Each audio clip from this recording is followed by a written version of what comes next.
दंडवत प्रणाम। श्रीमद महावाक्य निर्वचन निरूपण सोहळा अंतर्गत दृष्टांत प्रवचन कार्यस्थळ कन्हैयानगर कोटमगाव जिल्हा नाशिक या ठिकाणी संपन्न होणाऱ्या या सोहळ्याच्या पूर्वतयारीचे हे क्षणचित्र आपल्या समोर येत आहे।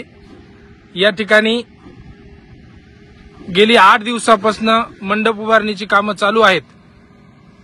मागील व्हिडिओमध्ये आपण मंडप उभारणीचा काही भाग पाहिला होता आणि ह्या व्हिडिओमध्ये आता पूर्णत्वास गेलेली जी कामे आहे ती आपल्या समोर येत आहे।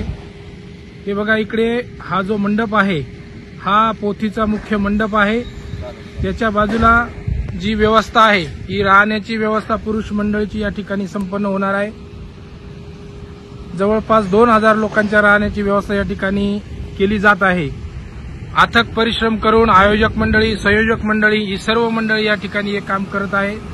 दिवस रात्र अतिशय वेगाने या ठिकाणी कामे चालू आहे आणि त्या कामातून या ठिकाणी मंडप असा हा उभा राहणार आहे। या जागेला संपूर्ण पत्र्याचे कंपाऊंड देखील पूर्णत्वास जात आहे। या ठिकाणी जी लोक या कार्यासाठी मेहनत घेत आहेत, या कार्यक्रमाचे आयोजक, संयोजक ही सर्व लोक या ठिकाणी अतिशय मेहनत घेऊन हा मंडप आपल्यासाठी उभा करत आहे। समोर आपण जो हा डोम बघत आहे हा भोजनाचा व त्याच्या पुढील जो डोम आहे हा पोथीचा डोम 90 बाय 180 अशी त्या मंडपाची साईज असणार आहे। त्यामध्ये मुख्य पोथीचा कार्यक्रम संपन्न होणार आहे।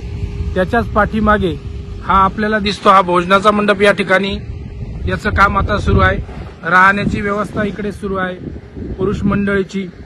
अशा पद्धतीचा हा भव्य आणि दिव्य सोहळा कन्हैयानगर कोटमगाव जिल्हा नाशिक या ठिकाणी संपन्न होत आहे।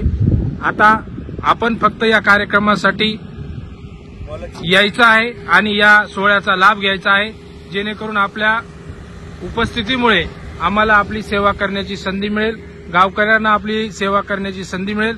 त्यामुळे आपल्याला विनंती आहे आपण लवकरात लवकर या ठिकाणी यायचं आहे। दिनांक 23 फेब्रुवारी 2024 रोजी हा सोहळा सुरू होणार आहे। शुभारंभाच्या दिवशी या सोहळ्याची शुभारंभ गावातून भव्य अशी मिरवणूक सकाळी 9 वाजता संपन्न होणार आहे आणि त्यानंतर धर्मसभा संपन्न होईल आणि या सोहळ्याला आरंभ होईल। आता प्रतीक्षा आहे ती आपल्या येण्याची। दंडवत प्रणाम।